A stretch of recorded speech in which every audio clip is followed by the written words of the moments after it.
John Paul Casares. John Paul is one of our Skype clients. He's from San Antonio. He drove in this morning for the graduation, and he'll have to leave right after to go back to San Antonio. So that's a long day with a lot of driving. And let's get our picture. Excuse me, I don't want to get no pictures. Did we get the? And I really appreciate you coming all the way in and being a part and all that. So, you know, and I'm so glad that you were able to join us today. Thank you. Y'all see the beads they're wearing? The black represents the past, the silver represents the present, and the gold represents the future. So that's what they mean. Thank you. As Rosie said, my name is John Paul Cáceres. I did 25 years. I was 17 when I went in, and came home to a different world at 44. So it's been a big change.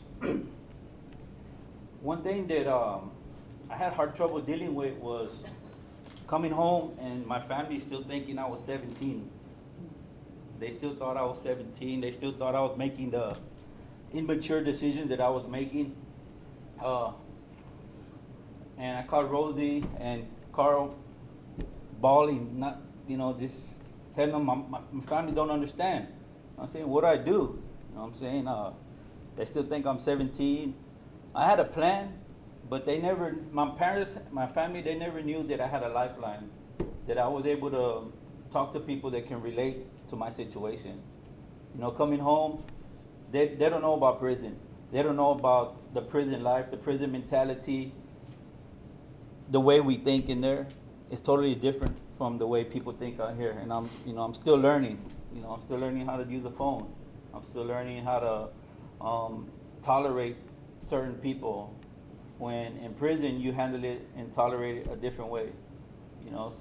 But being able to call Rosie, call Carl, and Skype in and just tell them, man, this is what I'm dealing with. And they understand. They're not judgmental. They're not like, boy, you need to get it together. They're like, hey, we understand what you're going through. And this is what you got to do. They gave me the direction that I needed to go. They gave me helped me make the decisions that I needed to make.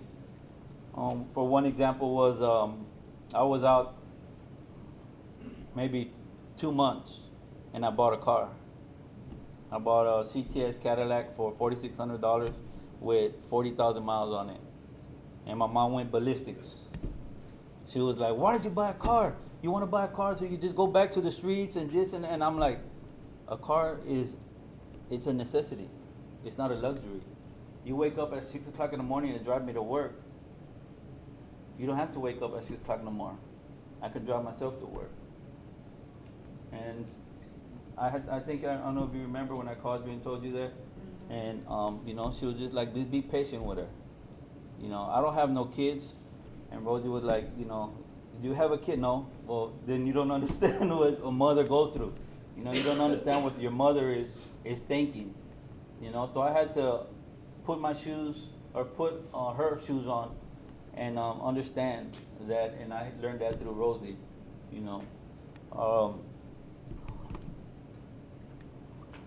It's been a struggle, but like I say, I'm just so glad that Aspire to Win has really helped me make the wise decisions that I needed to make.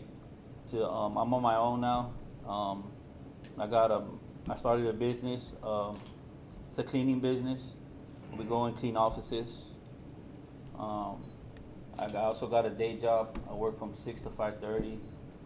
Sometimes it's hard to Skype in, but Carl is on me like white on rice. Yeah, he don't let go. A week go by or a month go by. He's like, hey, what are you doing? You still at work? Yes, sir, I'm working. So it helps you. I don't think y'all understand how much that means to people like us.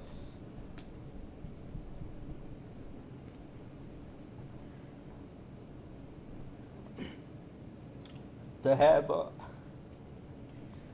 people that care. You know, to have people that care about you, that are worried about what you're doing, where you're at. You know, some people don't have that. And that's what triggers them to go back to their old ways. That's what pushes them to go back and make the messed up decisions that they're making. So I'm so grateful for Aspire to Win. And I met Rosie when she was working in the mayor's office. I still have her old business card. In the prison, when I was Yeah, when she was volunteering in volunteering. the prison, when I was still at the mayor's I office. was at a grad program called GRAD. It's for ex-gang members. And she was there, Every Wednesday. yeah, every Wednesday. And she was like, I hung to her because she was in my shoes.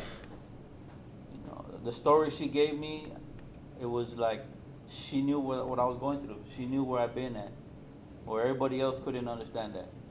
And so I kept track of her. I got shipped to another unit, and she was going into the prisons with Trey. And I saw her again at Estelle. I think it was Estelle. Then at Carol Vance. And she had started Aspire to Win by then. And I needed to stay in touch with her because she's like a mother to us. And I appreciate you. Appreciate you. Thank too, you. sweetie.